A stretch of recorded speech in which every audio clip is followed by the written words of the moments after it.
विश्वरूप आविवेश तमर्कैरभ्यर्चन्ति वत्सम्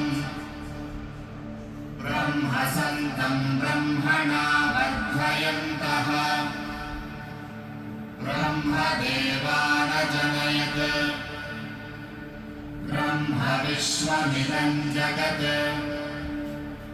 ब्रह्मणः क्षत्रं निर्मितम् ब्रह्म ब्राह्मण आत्मा. So mom, how are you finding the new screen? Very nice, very comfortable. Okay. I am enjoying my listening music. Okay, you are enjoying, and to make your this thing mobile, so we have yesterday we had wheels on the so we can move the recliners as well. So yeah, the recliners can be mobile, and this is in the morning with all the lights on. Evening should be much better. अन्तरस्मिन्निमे लोकाः अन्तर्विश्वमि